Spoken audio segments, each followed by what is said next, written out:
Hello student, कैसे हो आप सब। उम्मीद है कि बढ़िया होंगे। तो आज की इस वीडियो में जितने छात्र एवं छात्राएं अतुल माहेश्वरी स्कॉलरशिप की तैयारी कर रहे हैं, चाहे 9th में होंगे, 10th में होंगे, 11 12 किसी भी क्लास में होंगे, उन सभी छात्र एवं छात्राओं के लिए ये वीडियो जो है मोस्ट इम्पॉर्टेंट होने वाला है। तो आज की इस वीडियो में जो है आप लोग लास्ट तक जरूर बने रहिएगा। तो चलिए आज की इस वीडियो को शुरू करते हैं, लेकिन उससे पहले मैं आप लोग को बताना चाहूँगा कि आज का यह वीडियो जो है पार्ट 4 होने वाला है। इसके पहले हमने 3 पार्ट जो है कंप्लीट कर लिए हैं। और ये कौन सा सब्जेक्ट है आपका, हिस्ट्री है। क्या है? हिस्ट्री है। तो हिस्ट्री की जो भी इंपॉर्टेंट क्वेश्चन है उनको हम कवर कर रहे हैं। तो अगर आप लोग जो है पार्ट 3 तक पूरा नहीं देखे हुए हैं तो आप लोग जो है हमारे चैनल पर विजिट करके वहाँ पे प्लेलिस्ट सभी यानी कि सभी सब्जेक्ट का जो है प्लेलिस्ट बना हुआ है। तो आप लोग जा करके वहाँ पे प्लेलिस्ट में सारे सिलेबस की तैयारी कर सकते हैं। यानी कि जो भी आपका सब्जेक्ट है, सारे सब्जेक्ट की जो है वहाँ पे आप लोग को प्लेलिस्ट देखने को मिल जाएगा। तो सारे सब्जेक्ट की तैयारी कर सकते हैं और साथ ही आप लोग पार्ट 3 तक जो आपका वीडियो बना हुआ है हिस्ट्री का, वहाँ पे भी आप लोग पूरा देख सकते हैं और कंप्लीट कर सकते हैं। उसके बाद आप लोग जो है ये पार्ट 4 को देखना। अगर आप लोगों ने अभी तक पार्ट 3 तक नहीं देखा तो पहले जा करके उसको कवर कर लीजिए, फिर उसके बाद पार्ट 4 को देखना।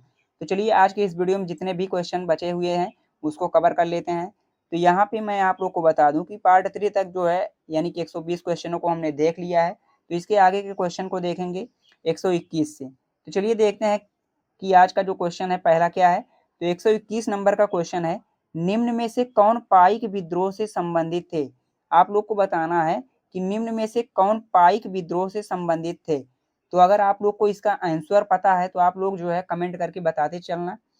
तो चलिए देखते हैं कि जो आपका इसका आंसर हो जाएगा क्या हो जाएगा। तो 121 का जो है आपका राइट आंसर सी है, बख्शी जगबंधु। कौन थे? यानी कि इसमें बताना है पाइक विद्रोह से कौन संबंधित थे। तो बख्शी जगबंधु जो है इससे संबंधित है। किससे? पाइक विद्रोह से। आगे अगला क्वेश्चन है, रंपा विद्रोह जो है भारत के किस राज्य में हुआ था। तो रंपा विद्रोह जो है भारत के किस राज्य में हुआ था, याद रखना आप सभी। इसका जो राइट आंसर हो जाएगा ऑप्शन बी हो जाएगा, आंध्र प्रदेश। यानी कि रंपा विद्रोह जो है भारत के किस राज्य से, तो आंध्र प्रदेश राज्य से जो है। यानी कि भारत के किस राज्य में हुआ था, तो जो रंपा विद्रोह है ये भारत के किस राज्य में, तो आंध्र प्रदेश राज्य में हुआ था। आगे अगला प्रश्न है, मोपला विद्रोह। मोपला विद्रोह जो है वो कब हुआ था ये पूछा जा रहा है।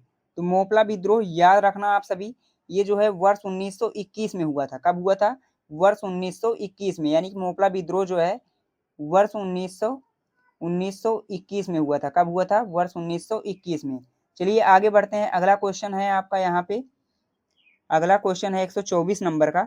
इसमें से बताना है कि इंडिया बिन्स फ्रीडम जो पत्र है उसके संपादक कौन थे। तो इंडिया बिन्स फ्रीडम पत्र के जो संपादक थे वो कौन थे, याद रखना आप सभी। इसका जो राइट आंसर है ऑप्शन सी है, मौलाना आजाद। कौन थे? इंडिया बिन्स फ्रीडम जो पत्र के संपादक थे वो मौलाना आजाद थे।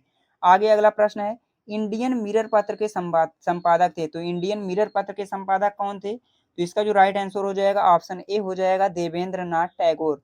कौन थे? देवेंद्र नाथ टैगोर थे। आगे अगला प्रश्न है, निम्नलिखित में भारतेंदु हरिश्चंद्र की रचना जो है किसने की है। तो निम्न में भारतेंदु हरिश्चंद्र जो है, हरिश्चंद्र की यहाँ पे रचना बताना है। तो हरिश्चंद्र, सॉरी यहाँ पे हमने ये बोल दिया कि भारतेंदु हरिश्चंद्र की किसने रचना की है। तो यहाँ पे याद रखना कि निम्न में बताना है कि भारतेंदु हरिश्चंद्र जो है, हरिश्चंद्र की रचना बताना है। तो भारतेंदु हरिश्चंद्र की रचना कौन सी हो जाएगी। तो इसका जो राइट आंसर है ऑप्शन सी है, भारतेंदु हरिश्चंद्र द्वारा जो लिखित रचना है वो भारत दुर्दशा है।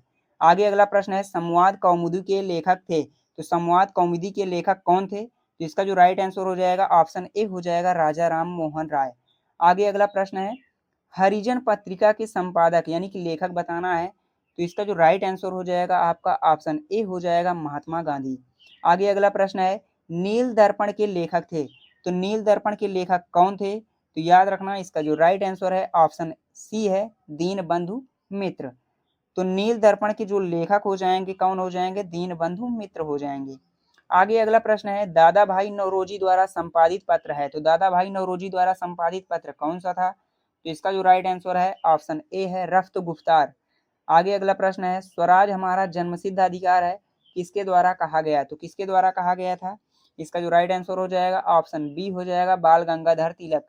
तो बाल गंगाधर तिलक के द्वारा क्या कहा गया, स्वराज हमारा जन्मसिद्ध अधिकार है। आगे अगला प्रश्न है, बंकिम चंद्र चटर्जी द्वारा कहा गया प्रसिद्ध नारा बताना है। तो बंकिम चंद्र चटर्जी द्वारा जो कहा गया नारा था वो क्या था? तो इसका जो राइट आंसर हो जाएगा ऑप्शन डी हो जाएगा, वंदे मातरम। आगे अगला प्रश्न है, दिल्ली चलो। दिल्ली चलो का जो है नारा किसने दिया था? तो दिल्ली चलो का जो नारा था वो किसने दिया था? सुभाष चंद्र बोस ने दिया था। किसने दिया था? सुभाष चंद्र बोस ने।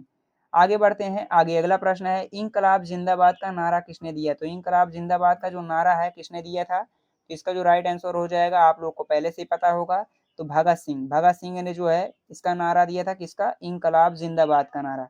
आगे अगला प्रश्न है, करो या मरो। तो करो या मरो का नारा किसने दिया था? तो इसका जो राइट आंसर हो जाएगा आपका ऑप्शन ए हो जाएगा, महात्मा गांधी। तो करो या मरो का नारा किसने दिया? महात्मा गांधी ने दिया था। आगे अगला प्रश्न है, तुम मुझे खून दो मैं तुम्हें आजादी दूंगा। तो तुम मुझे खून दो मैं तुम्हें आजादी दूंगा किसका नारा था? तो याद रखना, इसका जो राइट आंसर हो जाएगा ऑप्शन ए हो जाएगा, सुभाष चंद्र बोस। तो तुम मुझे खून दो मैं तुम्हें आजादी दूंगा, ये किसका नारा था? सुभाष चंद्र बोस का था। आगे अगला प्रश्न है, गीता रहस्य नामक प्रसिद्ध पुस्तक की रचना किसने की है? तो गीता रहस्य नामक प्रसिद्ध पुस्तक जो है, इसकी रचना जो है, याद रखना, इसका जो राइट आंसर है ऑप्शन बी है, बाल गंगाधर तिलक। यानी गीता रहस्य नामक पुस्तक जो थी ये किसने लिखा है? तो बाल गंगाधर तिलक के द्वारा जो है रचना की गई है इसकी। आगे अगला प्रश्न है, निम्नलिखित में से कौन जो है युगांतर पत्रिका के संपादक थे? तो युगांतर पत्रिका के जो संपादक है वो याद रखना अरविंद घोष थे। कौन थे? अरविंद घोष। इसका जो राइट आंसर हो जाएगा ऑप्शन ए हो जाएगा। चलिए आगे बढ़ते हैं, आगे अगला प्रश्न है, जलियांवाला बाग जो है, जलियांवाला बाग नरसंहार के समय जो है किसने अपनी जो है नाइटहुड की उपाधि लौटा दी? तो नाइटहुड की जो उपाधि है जलियांवाला बाग नरसंहार के समय, तो किसने लौटा दी थी? तो याद रखना, इसका जो राइट आंसर हो जाएगा ऑप्शन बी हो जाएगा, रविंद्रनाथ टैगोर। आगे अगला प्रश्न है, गांधी जी ने किस गोलमेज सम्मेलन में भाग लिया था? तो किस गोलमेज सम्मेलन में भाग लिया था? तो इसका जो राइट आंसर हो जाएगा ऑप्शन सी हो जाएगा, द्वितीय गोलमेज सम्मेलन में। आगे अगला प्रश्न है, भारतीय स्वतंत्रता विधेयक कब पारित हुआ था? तो भारतीय स्वतंत्रता विधेयक जो है कब पारित हुआ था? तो इसका जो राइट आंसर हो जाएगा ऑप्शन सी हो जाएगा, 4 जुलाई 1947 को। आगे अगला प्रश्न है, सबसे ज्यादा सबसे ज्यादा समय तक कांग्रेस के अध्यक्ष कौन रहे थे? तो सबसे ज्यादा समय तक रहने वाले जो कांग्रेस के अध्यक्ष थे, तो याद रखना, इसका जो राइट आंसर हो जाएगा ऑप्शन ए हो जाएगा, मौलाना अबुल कलाम आजाद। तो मौलाना अबुल कलाम आजाद जो थे ये सबसे ज्यादा समय तक कांग्रेस के अध्यक्ष रहे थे। आगे चलिए अगले प्रश्न की ओर बढ़ते हैं। अगला प्रश्न है यहाँ पे, किस वर्ष कांग्रेस अधिवेशन में दादा भाई नौरोजी ने सर्वप्रथम स्वराज की मांग की थी? तो किस वर्ष जो है कांग्रेस अधिवेशन में दादा भाई नौरोजी सर्वप्रथम स्वराज की मांग की थी? तो इसका जो राइट आंसर हो जाएगा आपका ऑप्शन बी हो जाएगा, वर्ष 1906। आगे अगला प्रश्न है, निम्नलिखित में से बताना है कौन जो है गर्मपंथी नेता नहीं थे? तो गर्मपंथी नेता कौन नहीं थे? तो इसका जो राइट आंसर हो जाएगा ऑप्शन डी हो जाएगा, गोपाल कृष्ण गोखले। बाकी ये सभी नहीं है। तो याद रखना, जो कौन गर्मपंथी नेता नहीं थे, तो गोपाल कृष्ण गोखले जो है गर्मपंथी नेता नहीं थे। चलिए आगे बढ़ते हैं, आगे अगला प्रश्न है, अनहैप्पी इंडिया के लेखक कौन थे? तो अनहैप्पी इंडिया के यहाँ पे बताना है लेखक। क्या बताना है? लेखक बताना है। तो इसका जो राइट आंसर हो जाएगा ऑप्शन डी हो जाएगा, लाला लाजपत राय। तो लाला लाजपत जो राय हैं यानी कि अनहैप्पी इंडिया के लेखक हैं। आगे अगला प्रश्न है और लास्ट प्रश्न है, जय हिंद का नारा किसने यानी कि लोकप्रिय बनाया था? तो किसने लोकप्रिय बनाया था? आप लोग को कमेंट करके इसका जवाब देना है। तो कमेंट करके आप लोग को जरूर बताना कि जय हिंद का जो नारा है किसने लोकप्रिय बनाया था। तो आज के इस वीडियो में हमने टोटल यानी कि कितने प्रश्नों को देखा है? तो 120 के बाद जितने भी प्रश्न बचे हुए थे उन सारे प्रश्नों को देखा है। तो आज के इस वीडियो में जो है यानी कि आपका हिस्ट्री का जो आप लोग का ये सीरीज चल रहा था पार्ट यानी कि 140 प्रश्नों का, तो 140 प्रश्नों से अधिक हमने जो है प्रश्नों को कर लिया है। तो आज के वीडियो में बस इतना ही। अगर आप लोग जो है अतुल माहेश्वरी की फुल प्रिपरेशन करना चाहते हैं, वो भी जीरो लेवल से अगर आप लोग को तैयारी करना है तो माहेश्वरी की, तो आप लोग जो हमारे चैनल को जरूर सब्सक्राइब कीजिए। यहाँ पे जो है आल सब्जेक्ट की जो है आप लोग को तैयारी करवाई जा रही है। तो यहाँ से आप लोग जो है आल सब्जेक्ट की जो है प्रिपरेशन कर सकते हैं। तो मिलते हैं नेक्स्ट वीडियो में। अगर आप लोग को इसका फ्री पीडीएफ चाहिए, क्या चाहिए? फ्री पीडीएफ चाहिए प्रैक्टिस के लिए, तो आप लोग जो है हमारा टेलीग्राम ग्रुप ज्वाइन कीजिए। और हाँ, मैं आप लोग को बताना चाहूँगा कि मैंने अभी नया पेज इंस्टाग्राम पर बनाया हुआ है। तो इंस्टाग्राम पर भी जाकर के आप लोग ज़्यादा से ज़्यादा फॉलो करिए। जो हमारे चैनल का नाम है वही वहाँ पे भी आपका जो है यानी कि इंस्टाग्राम पे भी मिल जाएगा। तो यही आप लोग नाम जा कर के इंस्टाग्राम पर सर्च कर लीजिएगा। वहाँ पे आप लोग को जो है हमारा ये चैनल यानी कि जो है सॉरी यहाँ पे इंस्टाग्राम का जो आप लोग का यानी कि अकाउंट जो है आप लोग को मिल जाएगा। तो वहाँ पे आप लोग जो है हमारे अकाउंट को ज़्यादा से ज़्यादा आप लोग फॉलो करिए, जिससे आप लोग का कोई भी अतुल माहेश्वरी का जो डाउट होगा वहाँ पे डाउट को क्लियर कर पाएंगे। साथ ही साथ आप लोग का जो भी अतुल माहेश्वरी से जुड़ी जो कोई भी अपडेट होंगी, तो कोई भी अपडेट जो है आप लोग को वहाँ पे सारी की सारी अपडेटें मिलती रहेंगी। कहाँ पे? हमारे इंस्टाग्राम अकाउंट पर। तो आप लोग ज़्यादा से ज़्यादा जा करके हमारे इंस्टाग्राम अकाउंट को भी फॉलो कीजिए। तो मिलते हैं नेक्स्ट वीडियो में, तब तक के लिए बाय बाय, टेक केयर।